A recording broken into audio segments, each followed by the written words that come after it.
From our New York studios, let's go inside her story with Jackie Reed. Good morning, Jackie. Good morning, Tom, Sybil, and Jay. Listen, you guys, for many women, divorce can not only leave you with a broken heart, but some serious credit problems due to your ex doing things like not paying his bills post-divorce. I met a woman who told me it took her more than 7 years to fix her credit after her divorce. But there are ways to protect yourself. I'm going inside her story with credit repair specialist Paul Oster, who is the CEO of Better Qualify. Good morning, Paul. Listen, now I would think it's during the marriage that a spouse can do the most damage to your credit, depending on what accounts you share. But don't you and your credit reports kind of go separate ways after the divorce? I mean, how can an ex still do damage after the divorce papers are signed? Unfortunately, if a couple gets to the point where they're actually getting a divorce, both spouses, and oftentimes the woman for sure, needs to realize that a divorce decree does not supersede the original creditor agreement. Probably the most important thing that folks are going to take away from today's show.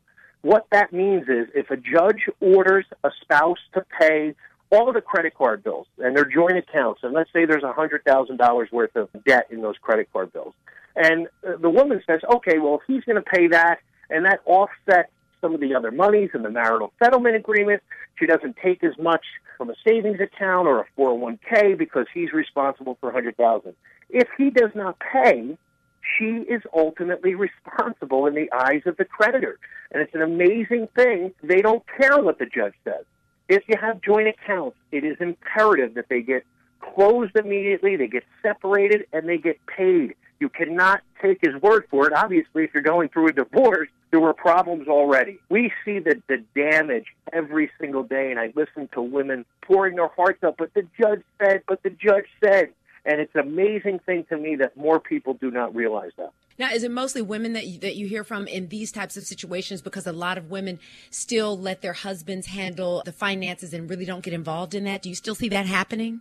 Very large percentage of our clients have come through a divorce, and oftentimes it's the woman who suffers more.